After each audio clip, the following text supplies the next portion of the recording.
है कि रात के 10 बजे हमें कोई मिलेगा। हम तो इसलिए आए थे कि हम थोड़ा जगह देख लेंगे जहाँ से वीडियो बनाएंगे। शिवानंद लखेड़ा हमारे साथ एक युवा है जो आपको अक्सर दिखाई दिए होंगे कोटद्वार के तमाम चैनल्स में, खासतौर पर हमारे केबी न्यूज़ में। तो शिवानंद लखेड़ा भी हमें अचानक मिल गया। अब मुझे नहीं मालूम कि शिवानंद लखेड़ा जी यहाँ क्या कर रहे हैं, लेकिन चलिए इनसे जानते हैं। अब तो लखेड़ा जी स्वागत है आपका। अब तो मामला कोर्ट में है और आप लोग बहुत लंबे समय तक यहाँ प्रोटेस्ट कर रहे थे। अब प्रोटेस्ट की ज़रूरत नहीं है, अब तो फैसला मुझे लग रहा है लिख भी दिया गया होगा। क्या लग रहा है, आप क्या चाहते हैं? आप अब हम लग रहा है नहीं कहेंगे, आप क्या चाहते हैं? चाहना क्या है भाई, पूरी पहाड़ की जनता, पूरा उत्तराखंड, या तो मैं तो कहूँगा पूरा देश, जिस तरीके से उस बेटी के साथ इतना बड़ा जघन्य अपराध हुआ है, एक मानवता को शर्मसार करने वाला वो जो अपराध है, तो हम तो चाहते हैं कि भाई जो भी वो आरोपी हैं उनको कड़ी से कड़ी सज़ा मिले। और जैसे कि अभी जो अंकिता के पिता हैं जी उनकी भी मैंने एक बाइट देख रहा था मैं सोशल मीडिया पे, जी तो वो भी कह रहे हैं कि भाई जिस तरीके से मेरी बेटी को मौत के घाट उतारा है, जी जी तो उन आरोपियों को भी मौत की सज़ा यानी कि फांसी की सज़ा मिलनी चाहिए। और मुझे लगता है कि कहीं ना कहीं हमें न्यायपालिका में भरोसा करना चाहिए और हमें भरोसा है। जी जी और जो भी फैसला आएगा वो बेटी अंकिता के ही हित में आएगा और जो आरोपी हैं उनको सख्त से सख्त सज़ा ज़रूर मिलेगी, ऐसा हमें न्यायपालिका में पूरा भरोसा है। और मुझे लग रहा है इसे एक मैसेज भी जाएगा कि आने वाले समय में कोई इस तरह का अपराध न करे। खास तौर पर देवभूमि का ये मामला था और इसमें एक पहाड़ की गरीब लड़की थी जो 18 साल की थी, बिल्कुल। जिसने 86% के साथ बहुत अच्छी पढ़ाई की थी और जॉब करने गई थी। वो चाह रही थी अपनी माता पिता का सहारा बने। तो आप यही सोचते हैं कि इस केस से एक मतलब मैसेज जाएगा, एक इस तरह का मैसेज जाएगा कि कोई भी इस तरह का अपराध देखिए, हम तो ये चाहते हैं कि भाई इस तरह के जो आरोपी हैं, जो दरिंदे हैं, जी इनको ऐसी सख्त से सख्त सज़ा मिले कि और भी जो इस तरह के इस मानसिकता के, गंदी मानसिकता के जो लोग हैं, जी तो वो भविष्य में इस तरह के अपराध ना हो। इस तरह की गंदी मानसिकता के लोग इस तरह की हरकतें करने की बिल्कुल कोशिश भी ना कर सकें। तो इस तरह से ये मैसेज तभी जा सकता है जब न्यायपालिका अपना काम करके और इनको फांसी की सज़ा दे। और जैसे मैंने आपको पहले भी बोला कि मुझे पूरा विश्वास है कि न्यायपालिका इनको सख्त से सख्त सज़ा देगी और बेटी अंकिता की आत्मा को मुझे लगता है तभी शांति मिलेगी जब इन आरोपियों को सख्त से सख्त सज़ा मिलेगी। चलिए, बहुत बहुत धन्यवाद लखेड़ा जी। शिवानंद लखेड़ा जी है वो हमेशा इस मुद्दे पर प्रोटेस्ट करते रहे। कल ज़रूरत नहीं पड़ेगी ऐसा लगता है और इंसाफ मिलेगा। जी। तो ये कोटद्वार बाबर का मोटा डाक चौराहा है, तो यहाँ पर भी पुलिस बल तैनात है। आज अंकिता भंडारी केस के लिए पूरी व्यवस्था जो है चाक चौबंद कर दी गई है और हर नाके पर पुलिस बल तैनात है। तो ये कोटद्वार बाबर का मोटा डाक चौराहा है, यहाँ पर भी सुबह से ही पुलिस बल मौजूद है। हो सकता है कि जो आरोपी है वो हरिद्वार होते हुए इसी रूट से आए, इसलिए शायद यहाँ पे भी व्यवस्था की गई। चलिए फिर अभी तो हम भगवान के मंदिर में हैं और अब हम जाएंगे कोर्ट, यानी न्याय का मंदिर। तो आज अंकिता भंडारी केस में फैसला आना है और सुबह सुबह मंदिर आए हैं और अब हम जाएंगे कोर्ट, क्योंकि आज वहाँ पे काफ़ी गहमी है। हमको यकीन है कि अंकिता भंडारी को कोटद्वार के कोर्ट यानी न्याय के मंदिर से इंसाफ मिलेगा और इसी उम्मीद के साथ हम जा रहे हैं कोर्ट। चलिए फिर कोर्ट को दिखाते हैं आपको, आज आना है फैसला सब। चलिए फिर कोर्ट परिसर में हम पहुंचना चाह रहे हैं, लेकिन अभी फिलहाल स्थिति ये है कि कोटद्वार के कोर्ट परिसर को नॉर्थ ईस्ट साउथ वेस्ट चारों तरफ से कवर किया हुआ है। एक पुलिस छावनी में बदल दिया गया है कोर्ट को। अभी मीडिया कर्मियों को भी अंदर जाने की इजाज़त नहीं है, लेकिन कोटद्वार के कोर्ट में भारी संख्या में पुलिस बल तैनात है। अंकिता भंडारी के माता पिता भी पहुंच चुके हैं यहाँ पे। तो अभी हम लोग आपको जिस जगह से दिखा रहे हैं, अगर आप कोटद्वार से सिंबल चौक की कोर्ट पे आते हैं तो कोर्ट से लगभग 100 मीटर पहले पुलिस की बैरिकेडिंग है और यहाँ पर किसी को भी जाने नहीं दिया जा रहा है। लेकिन सबसे बड़ा सवाल ये है कि मीडिया कर्मियों को क्यों रोका जा रहा है? आखिर पुलिस क्या चाहती है कि मीडिया के लोग अंदर से इसकी कवरेज न कर सकें? और अगर ऐसा था तो फिर कल ही कोटद्वार पुलिस को इस समाचार के माध्यम से दिखाना था। जिस तरह से पुलिस ने सूचना दी कि सोशल मीडिया में कोई पोस्ट नहीं डाली जाएगी, तो पुलिस को ये सूचना देनी चाहिए थी कि कोटद्वार का कोई भी मीडिया कर्मी परिसर के अंदर नहीं आएगा। लेकिन हम पूरी कोशिश करेंगे कोर्ट परिसर के अंदर जाकर आपको दिखाने की। फिलहाल हम कोर्ट परिसर के बाहर हैं। कोटद्वार से सिंबल चौक कोर्ट आप जाते हैं तो क्या स्थिति है आपको दिखाते हैं। केबी न्यूज़ देख रहे हैं आप, पूरी खबर दिखाएंगे शाम तक, जब तक फैसला नहीं आता। बने रहिए आप केबी न्यूज़ के साथ। अब ये देखिए आप, यहाँ पर जो स्थिति है आपको दिखा रहे हैं दूर से काफ़ी। यहाँ पे बैरिकेटिंग तो लगाए गए हैं, किसी को भी अंदर जाने की अनुमति नहीं है और पुलिस की जो तैनाती है वो कल शाम से यहाँ पर है। लेकिन यहाँ पर पहुंचे हैं अंकिता भंडारी के माता पिता। देखिए आप कोटद्वार में क्या स्थिति है, कोटद्वार में कोर्ट परिसर के बाहर क्या स्थिति है आप देखिए। भारी संख्या में पुलिस बल तैनात है और आज जब तक फैसला नहीं आता मुझे लग रहा सुरक्षा घेरे में रहेगा कोर्ट परिसर। बहुत सारे लोग इस तरह की पुलिस की व्यवस्था को देखकर इस तरह का र्यूमर भी फैला रहे कि हो सकता है इसमें फैसला उनके पक्ष में ना है, अंकिता के पक्ष में ना है, लेकिन फैसला सुरक्षित है और पढ़ा जाएगा कोर्ट में। चलिए फिर हमारे साथ मौजूद हैं आशुतोष नेगी। आशुतोष नेगी वही शख्स हैं जिन्होंने सबसे पहले इस पूरे मामले को आगे बढ़ाया। थोड़ी सी बातचीत कर लेते हैं, अभी पहुंचे हैं। नेगी जी, क्या लग रहा है आपको? पूरी कार्रवाई के दौरान तो ऐसा लग रहा था, चार्जशीट में ऐसा लग रहा है कि ठीक ठाक है सब कुछ, तो आज जबकि फैसला आने वाला है, गवाही हो चुकी है, बयान हो चुके हैं, तो आप वकील भी हैं, पत्रकार भी हैं, तो क्या उम्मीद रख रहे हैं आप आज कोटद्वार की एडीजे कोर्ट से? भाई ऐसा है ना कि पैरवी आपने सामने ही देखी कि हमने जो है कहीं कोई कमी नहीं छोड़ रखी है।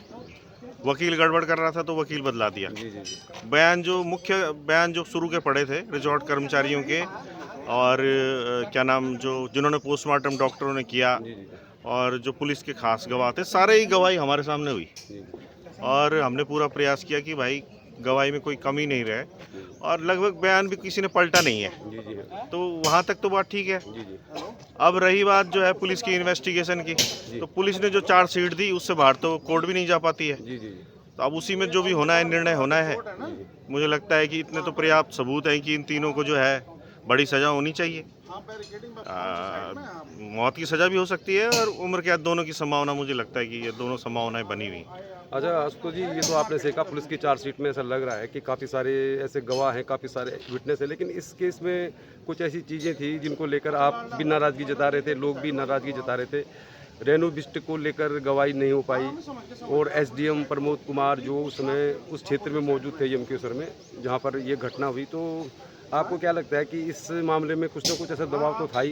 क्योंकि रेणु बिष्ट को वैसे तो आरोपी बनाया जाना चाहिए था, क्योंकि जब जेसीबी चालक ने कह दिया कि उन्होंने रिजॉर्ट तोड़ा था, तो इस मुद्दे पर आपको नहीं लग रहा है कि थोड़ा सा फिर भी एक मतलब अधूरा सा इंसाफ हो रहा है कि नेताओं को? देखिए ऐसा है ना कि रेणु बिष्ट का जो मामला है तो क्लियर कट 201 की तो वो अक्यूज थी। भाई साक्ष्य आपने रात को जाके 1:30 बजे रात जाके आपने जो है अंकिता का कमरा डिस्ट्रॉय किया। हमारा कहना ये है कि अंकिता का कमरा अगर क्राइम सीन नहीं था तो एसआईटी की टीम ने फॉरेंसिक जांच क्यों करी वहाँ? भाई जांच तो फॉरेंसिक जांच जो है एसआईटी की टीम ने करी ना। एसआईटी की टीम ने, और वो क्राइम सीन नहीं था तो क्यों कर रहे थे आप जांच? तो आपको पता ही है क्यों बचाया जा रहा है। इस तरह भाजपा के लोग हैं, अपना विधायक है, उसको बचाना है, उसको यहाँ से तलब भी नहीं किया। अगर चलो गवाह भी बनाया था तो कम से कम तलब तो करवा देते हैं एसआईटी वाले, नहीं करवाया। अच्छा बस नेगी जी, एक आखिरी सवाल है। आज यहाँ पे भारतीय जनता पार्टी के ऐसा लग रहा है कि जो राज्य के अध्यक्ष हैं मनोज भट्ट, वो भी आ रहे हैं और अंकिता भंडारी के माता पिता जिस व्यक्ति को वीआईपी बता रहे थे, उसकी कॉल डिटेल, उसके व्हाट्सएप, उसकी लोकेशन की जांच की बात की जा रही, तो आपको नहीं लगता सरकार ने इस मुद्दे पर कुछ भी? नहीं, ऐसा है ना कि उसको लेके हम हाई कोर्ट सुप्रीम कोर्ट पूरा होके आ गए हैं, लेकिन अगर सुप्रीम कोर्ट ने डायरेक्शन सीबीआई इन्वेस्टिगेशन के नहीं दिए हैं तो इसका मतलब ये थोड़ा है कि सरकार जो है उसमें अपने तौर पे कुछ नहीं कर सकती। ये मोबाइल पकड़ो, हमारा मोबाइल ले गए पिछले दिनों उठा के, जब 2 मुकदमे करे, ये नया मोबाइल ले रखा मैंने, हमारे मोबाइल ले गए, जब्त कर रखे हैं, उसकी फॉरेंसिक जांच करवा रहे हैं हमारे मोबाइलों की। और जिस पे आरोप परिजन लगा रहे हैं उसका मोबाइल की आप कॉल रिकॉर्ड लोकेशन नहीं निकाल रहे हो। अरे तो कोई भी साइबर कैफे वाला निकाल देगा, इसमें सीबीआई जांच की कौन सी बात है? तो नहीं निकालना चाह रहे हैं ना। आप समझ रहे हो कि भाई जब तक ये डबल इंजन रहेगा तब तक ना तो वीआईपी एक्सपोज होगा, तब तक बीजेपी का चाहे विधायक हो चाहे कोई भी हो। एक वो धाकड़ जो है वो सड़क पे क्या कर रहा था, उसका क्या हुआ? धाकड़, इस तरह के ही धाकड़ पाले हुए हैं इन्होंने। जो धाकड़ हैं, जिनके आगे धाकड़ लग रहा है, उनके कर्म यही हैं और उनको बचाते हैं। ठीक है ना। कोई उसके लिए कर्नल के लिए बोल दिया, सोफिया के लिए, उसका क्या हुआ? कुछ नहीं हुआ। तो जहाँ इनके अपराधी होंगे वहाँ कुछ नहीं होगा, ये बात तो तय है। तो जनता समय आने पर इसका जनता ही एक पास है, जनता ही करेगी। इनका जो इंसाफ है जनता ही कर सकती है, सुपर पावर जनता है। अब जनता कब इस बात को समझेगी कि हमारे लिए सबसे खतरनाक यही लोग हैं। इनको सत्ता से बेदखल करना पड़ेगा, ये है बात। और हमारे लिए तो ये अभी लीग स्टेज पे चल रहा है, इसके बाद क्वार्टर फाइनल हाई कोर्ट में चलेगा, फिर सुप्रीम कोर्ट में चलेगा। हमारी लड़ाई तो अभी शुरू हो रही है। अभी तो हमारी तो पता है हमें कि हमें कितनी मेहनत करनी है अभी, क्योंकि ये कितना पैसा इनके पास जो है, राजनीतिक संरक्षण क्या नहीं है इनके पास, पुलिस इनकी है, सब कुछ इनका है। हम पे मुकदमे लगा ही रहे, लगातार 10-12 मुकदमे अब तक लगा रखे हैं इन्होंने। सुप्रीम कोर्ट तक लड़ते लड़ते शायद वो 50 हो जाएं।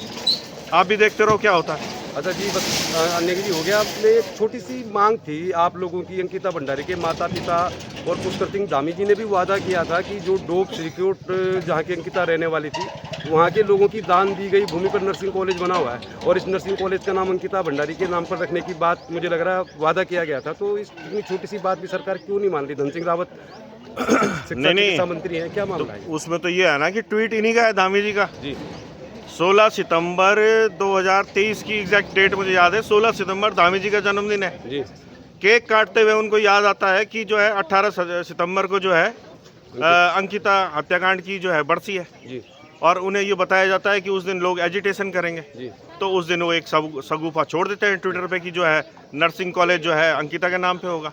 ये तो धामी जी की घोषणा है, उनका ट्विटर अकाउंट अभी भी स्क्रीनशॉट पड़े हुए हैं सबके पास। हम ये तो इसमें तो खुद ही घोषणा करते हैं, खुद ही नहीं करते हैं, तो क्या बोलेंगे फिर? तो आपने मुख्यमंत्री जैसे इतने बड़े कद का आदमी इतनी हल्की हरकत करता है, ये तो ऐसा कभी इस प्रदेश के इतिहास में हुआ ही नहीं है। ट्वीट कर रहे हैं फिर मुकर जा रहे हैं, तो क्या करेंगे बताओ? धन सिंह रावत भी ऋषिकेश श्रीनगर के रहने वाले, उनके पास ही मंत्रालय है। मुझे लग रहा है शिक्षा चिकित्सा। अरे धन सिंह हो चाहे सतपाल हो चाहे कोई भी हो XYZ, इस मामले में तो सबकी बोलती बंद है इनकी। जी जी जी चाहे कोई अपने को शेरे गढ़वाल बोलता हो, शेरे कुछ बोल रहा हो, सब चुप है। जब बीजेपी में थे तो सभी चुप थे, अब थोड़ा दाएं बाएं हो गए होंगे तो शायद कोई कुछ बोल रहा हो।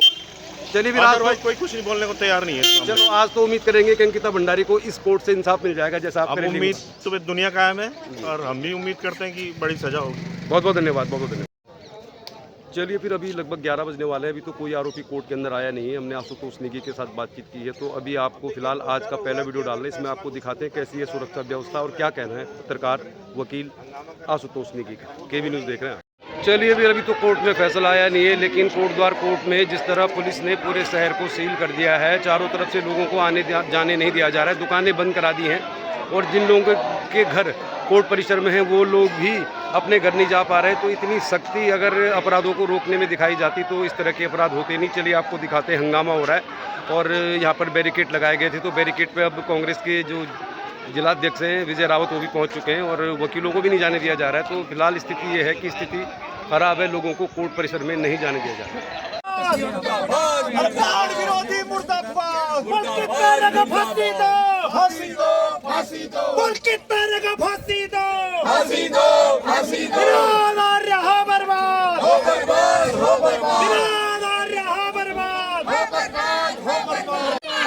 जब भाभी डरता है उत्तराखंड सरकार होश में आओ, उत्तराखंड सरकार होश में आओ, को न्याय दो, उनकी बेटी को न्याय दो, अंकिता भंडारी को न्याय दो, अंकिता भंडारी को न्याय दो, अंकिता रगा फांसी दो, अंकिता रगा फांसी दो। उत्तराखंड सरकार अपराधियों को संरक्षण देना बंद करो, बंद करो, बंद करो। उत्तराखंड सरकार अपराधियों को संरक्षण देना बंद करो, बंद करो, बंद करो। उत्तराखंड मुख्यमंत्री होश में आओ, होश में आओ, होश में आओ। चलिए फिर कोर्ट में अंकिता भंडारी केस का फैसला तो मुझे लग रहा है 4 बजे तक आएगा, लेकिन कोर्ट परिसर में सिम्बल चौड़ वाली साइड पर लोग बिल्कुल नाराज है। पुलिस की जो व्यवस्था है, लोगों को अपने घरों तक नहीं जाने दिया जा रहा, वकीलों को भी कोर्ट परिसर में प्रवेश नहीं करने दिया जा रहा। तो ये सख्ती कुछ ज़्यादा है हमें लगता है। चलिए दिखाते हैं आपको, फिलहाल लगभग 11:30 बज रहे हैं और कोर्ट द्वार से सिम्बल चौड़, कोर्ट से अगर आप कोर्ट द्वार से आते हैं तो फिर यहाँ पर क्या स्थिति है। नारेबाजी हो रही है, धक्का मुक्की तो नहीं हो रही, लेकिन पुलिस से लोग नाराज हैं, बहुत ज़्यादा नाराज हैं। उन्होंने कहा कहीं रोका नहीं गया है, खाली 200 मीटर। ठीक है, 200 मीटर ठीक है, तो 200 मीटर ठीक है, सही है। और वहां से अगर कोई आ रहा है, हम कोर्ट के अंदर नहीं जाएंगे। यहाँ सर बैठे हैं, अकरम सर हैं, बोगड़ा जी हैं, एक किसका आदेश में ये बंद है तो हम उनसे बात करें सर। कोई ये पागलपन जिस तरह का कर रहे हैं, ये शहर को कल रात को मैं राम कंडवाल जी, लखेड़ा जी और भंडारी जी देख रहे थे, आधे हाथ का इन्होंने गड्ढा किया हुआ है। ये किसके आदेश में? ये शहर के नागरिक परेशान होने के लिए शहर टैक्स देता है, ये टैक्स पेयर से ये पुलिस वालों साहब की वर्दी है, ये गाड़ियां घूम रही है, सुबह से हमने चाय भी नहीं पी है, इनके लिए खाना आएगा। ये लोगों का सबकी बेटी है, अंकिता हमारी बेटी है, हम इसमें लड़ रहे हैं। बहुत दिन अंकिता की माँ बाप कोर्ट में नहीं आते थे, और यहाँ रंजना जी हैं, शोभा जी हैं, इनके किसके आदेश में सर ये सिर्फ बंद है? अगर कोर्ट का निर्देश होगा कि कोर्ट 200 मीटर है तो जो कोई जाएगा नहीं। और वहां से किसी को इधर आना है, सर जवाब देके जाइए सर। वी आर सिटीजन, हम यहाँ के नागरिक हैं, इससे टैक्स पेयर सिटीजन। ये रिटायर्ड टीचर है, अभी जैसा हेरेसमेंट हुआ पुलिस द्वारा, यहाँ से जाने नहीं दिया गाड़ी लेके, सीधा नहीं जाने दे। छोटे बच्चे हैं, एक टॉडलर बच्चे को यहाँ पकड़ के फिर वापस जाना पड़ा उनको। ये हेरेसमेंट मैडम इधर आदेश किसका है? ये किसका है? कोई बीमार बोल रहे हैं वो मेन रोड खोलो ना, ना उधर से, उधर लोग फंसे हुए हमारे। आदेश किसका है ना? आदेश बताओ ना, आदेश की कॉपी दो। आदेश की कॉपी दे दीजिए हमको। आदेश में क्या लिखा हुआ? अब देखिए कोर्ट के बाहर काफ़ी व्यवस्था है। एसडीएम यहाँ पे पहुंचे तो एसडीएम साफ साफ कहने को तैयार नहीं है कि आदेश में क्या लिखा हुआ है, कौन जाएगा क्या नहीं जाएगा। तो एसडीएम को जवाब तो देना ही पड़ेगा कि किसका आदेश है। झगड़ना बंद करो,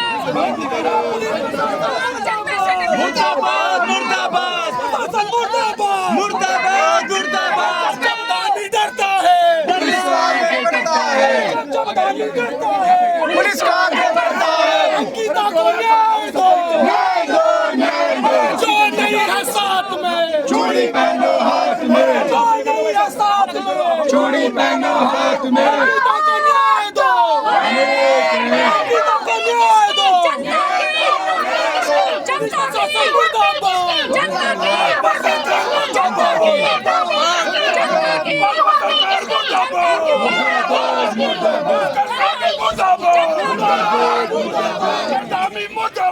मुर्दाबाद मुर्दाबाद। जमदामी डरता है, पुलिस को आगे करता है, जमदामी डरता है, पुलिस को आगे करता है। मुर्दाबाद मुर्दाबाद मुर्दाबाद मुर्दाबाद मुर्दाबाद मुर्दाबाद।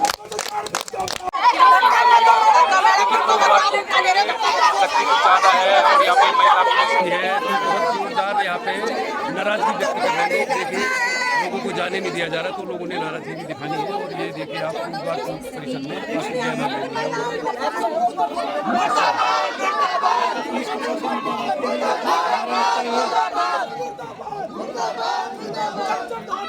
वीडियो को जरूर शेयर करें दोस्तों। हत्याकांड के उसमें सुनवाई कोर्ट में चल रही है।